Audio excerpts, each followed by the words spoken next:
సర్కారు కూటమి సర్కారు పదవిలోకి వచ్చి ఈ రోజుకి దాదాపు సంవత్సరం అయింది.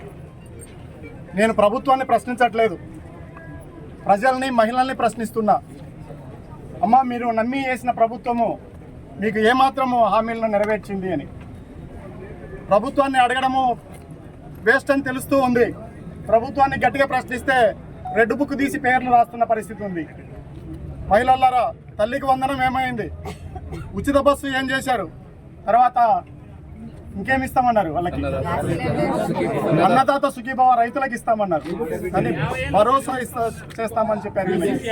తర్వాత అందరూ గుర్తు చేసుకోవాలి, అది కూడా ఇవన్నీ కూడా 4 పథకాలు, 6 4 పథకాలు మహిళలకే ఇస్తామన్నారు. ఏ ఒక్క పథకాన్ని కూడా పూర్తి చేసిన దాఖలాలు లేవు.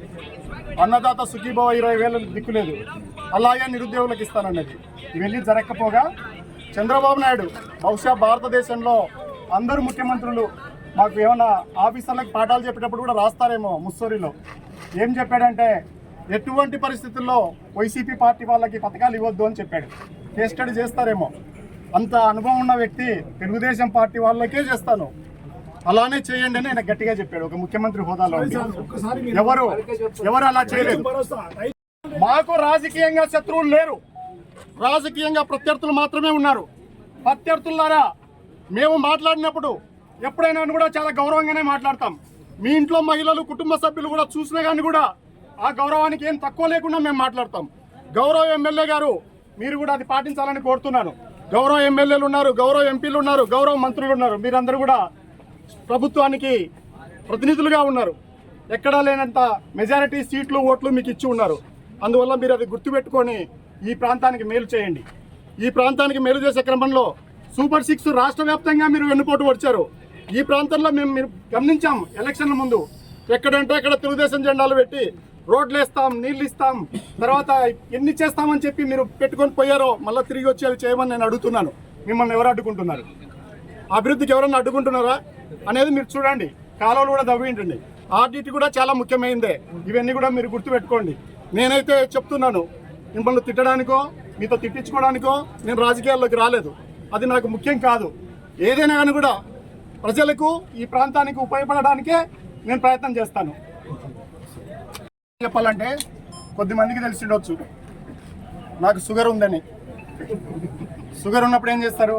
ఎంత మంచి పాయసం పెట్టినా తక్కువ పెడతారు, లేదా నా పక్కన ఉండేటోళ్ళు ఎన్నికి ఇచ్చేస్తారు. నాకు ఇంకొక రోగం కూడా ఉంది.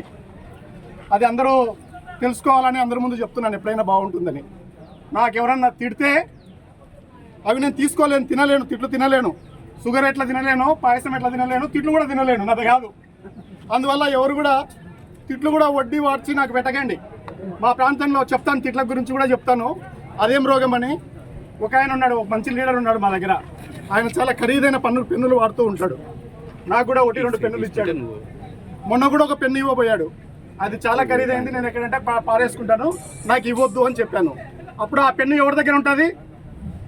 ఆయన దగ్గరే ఉంటుంది కదా. మీరు తిట్టే తిట్లు కూడా అంతే. నేను తీసుకోవట్లేదు, మీ దగ్గరే ఉంటాయి. నేను ఎప్పుడు కూడా ఎవరిని తిట్టాను. ఎవరైతే ఎక్కడి నుంచి తిడతారో, వడ్డీ వారిస్తారో అవన్నీ కూడా అక్కడే వదిలేస్తున్నా, అవి అక్కడే ఉంటాయి. ఈ విషయం ఈరోజు ఈ దేశానికి కొత్తగా నేర్పేలా చాలా గొప్ప వ్యక్తి ఉన్నాడు. ఆదిశంకరాచార్యుడు 33 సంవత్సరాలకే చనిపోయినాడు. ఎక్కడ కేరళలో కాలడి నుంచి కాశ్మీర్ వరకు నడిచి హిందూ మతం, మీరైతే ఏదైతే సనాతన ధర్మం, హైందవ మతం అని చెప్తున్నారో అది ప్రమాదకరంలో ఉన్నప్పుడు ఆయన దాన్ని నిలిపాడు. అద్వైత మతం పెట్టి ఆయన చెప్పాడు. ఏం చెప్పాడంటే, ఎవరైనా తిడితే తీసుకునే శక్తి లేదు, అవి నేను వదిలిపెడుతున్నాను, ఒక విషంలాగా వదిలిపెడుతున్నాను, అవి వాళ్ళ దగ్గరే ఉంటాయని. అందువల్ల అవి అక్కడే నిలబెడుతున్నాను. మీరు ఎంతమంది ఏమైనా చేయండి. ఇంకోటి కూడా ఏంటంటే, నాకు చూసే టైం కానీ ఆ శక్తి కానీ ఉండదు. మరి నీకు ఎలా తెలుస్తున్నాయంటే చెప్తూ ఉంటారు, బాగా తిట్టినారన్నా అని. నేను లేదు, వాళ్ళు ఎవరు కొత్త వాళ్ళు కాదు. అందువల్ల మీరందరూ గుర్తుపెట్టుకోండి. ఒకవేళ మీరు తిట్టినా కానీ కూడా నేను తిట్టే పరిస్థితి లేదు, అది నా చేతుల్లో ఉంది. మీరు తిట్టినా నేను తీసుకునే పరిస్థితి లేదు, అది నా చేతుల్లోనే ఉంది. ఇది మీ చేతుల్లో ఉంది, ఇది నా చేతుల్లో ఉంది. ఎప్పుడైనా కూడా ప్రత్యర్థులారా, రాజకీయ ప్రత్యర్థులారా, మీకు నాకు శత్రుత్వం లేదు, మీతో నేను మిత్రున్నే. ఫోటో విషయానికి కూడా వస్తే మేము మీ పార్టీకి కానీ చంద్రబాబుకి కానీ మేమే అన్యాయం చేయలేదు. ఫోటో గురించి చెప్పాల్సి వస్తే కేంద్ర ప్రభుత్వం నుంచి తీసుకుందాం. బీజేపీ కాని వాళ్ళు 9 మంది 9 పార్టీల నుంచి 11 మంది కేంద్ర మంత్రులు ఉన్నారు. వాళ్ళల్లో మన రాష్ట్రం నుంచి కూడా రామ్మోహన్ నాయుడు ఉన్నాడు, పెమ్మసాని ఉన్నాడు. వాళ్ళు ఏం చేస్తారంటే ప్రభుత్వ ప్రతినిధిగా మోడీ ఫోటోతో పాటు పార్టీని అధినేత ఫోటో కూడా పెట్టుకుంటారు. సరే, మన జిల్లాకు వస్తే అందరికీ తెలిసిందే, జేసీ ప్రభాకర్ రెడ్డి అన్న ఒక్కడే గెలిచాడు. ఆయన చైర్మన్గా ఉన్నంతకాలం ఇప్పటికీ ఉన్నాడు. ఆయన ఖచ్చితంగా చంద్రబాబు నాయుడు ఫోటో పెట్టుకొని ఉన్నాడు, మన జగన్ సార్ ఉన్నా కానీ కూడా. అందువల్ల చిన్న చిన్న విషయాల పట్ల పెద్ద పెద్ద నోరు చేసుకొని మాట్లాడాల్సిన అవసరం లేదు. అందువల్ల మీరు మళ్ళీ గమనించండి, మండల పరిషత్తులు, మున్సిపాలిటీలు, కేంద్ర ప్రభుత్వాలు, రాష్ట్ర ప్రభుత్వాలు నడిచే పద్ధతి వేరుంటుంది. వాళ్ళు పార్టీ బలాల మీద ప్రభుత్వాలను ఏర్పాటు చేస్తారు. ఏ పార్టీ ఉంటుందో ఆ పార్టీ అధినేతలుగా వాళ్ళ ఫోటోలు పెట్టుకుంటారు. ఆ వివాదాన్ని ఇంతటితో ముగిద్దాము.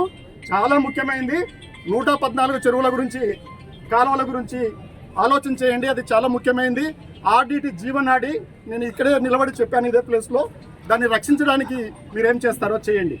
ఇవి మీకు ఇచ్చిన సీట్లు కానీ ఓట్లు కానీ ఈ ప్రాంతానికి, ఈ ప్రజలకి మేలు చేయడానికి ఉపయోగించండి. ప్రజల నెత్తి మీద పిడుగుపడ్డట్టుగా చేయకండి అని నేను తెలియజేస్తూ, వెన్నుపోటు ఏదైతే పొడిచారో ప్రజలందరూ కూడా, ముఖ్యంగా మహిళలు, రైతులు, యువత గుర్తుపెట్టుకోవాలని తెలియజేస్తున్నారు. Thank you. సమన్వయకర్త రంగయ్యన్న గారి ఆధ్వర్యంలో పెద్ద ఎత్తున నిరసన కార్యక్రమం చేసి, ర్యాలీ చేసి ఈరోజు నిరసన తెలియజేయడం జరిగింది. పెద్ద ఎత్తున ఈ కార్యక్రమానికి వచ్చినటువంటి వైఎస్ఆర్సీపీ పార్టీ కుటుంబ సభ్యులకు, మహిళలకు, ప్రజాప్రతినిధులకు, పార్టీ ప్రతినిధులకు, ప్రతి ఒక్కరికి, మీడియా మిత్రులందరికీ, సహకరించినటువంటి వాళ్ళందరికీ పేరు పేరు నమస్కారాలు, అభినందనలు తెలియజేస్తున్నా. ఖచ్చితంగా ఈ ప్రభుత్వం సూపర్ 6 అమలు చేసే వరకు వైఎస్ఆర్సీపీ పార్టీ పోరాడుతుంది అనేది సందర్భంగా మరొకసారి తెలియజేస్తున్నా. కళ్యాణదుర్గం నియోజకవర్గంలో సంవత్సరం కిందట ఇక్కడ గెలిచినటువంటి ఎమ్మెల్యే గారు లేనిపోని హామీలు, రాష్ట్రంలో చంద్రబాబు నాయుడు గారు ఇచ్చినటువంటి హామీలతో పాటు ఈ ఎమ్మెల్యే కళ్యాణదుర్గం నియోజకవర్గానికి హామీలు ఇచ్చారు. ఇంతవరకు ఏం నెరవేర్చారు అని చెప్పి నేను వైసీపీ పార్టీ తరఫున సంవత్సరం పూర్తయినటువంటి సందర్భంగా అడుగుతున్నా. 114 చెరువులకు నీళ్లు ఇచ్చేది కళ్యాణదుర్గం నియోజకవర్గపు రైతుల కళ. ప్రతి ప్రాంతానికి రోడ్లు వేయాలనేది మేము ఆ రోజు ఎలక్షన్ ప్రచారంలో చెప్పాం. కానీ మేము అధికారంలోకి రాలేదు కాబట్టి చేయలేకపోయినా, మీరు అధికారంలోకి వచ్చారో ఏం చేశారని చెప్పి నేను సందర్భంగా అడుగుతున్నా. వైసీపీ పార్టీ పైన కేసులు పెట్టడం, బెదిరించడం, మా మీద ప్రెస్ మీట్లు పెట్టి మాట్లాడడం కాదు. కళ్యాణదుర్గం నియోజకవర్గ ప్రజలు మీకు ఓట్లేశారు. ఖచ్చితంగా అభివృద్ధి చేయండి, మేము సహకరిస్తాం, అభినందిస్తాం. అభివృద్ధి చేయకపోతే నిలదీస్తాం, పోరాడతాం. కళ్యాణదుర్గం నియోజకవర్గం రైతులందరి తరపున, ప్రజలందరి తరపున ఈ సందర్భంగా మరొకసారి తెలియజేస్తున్నా.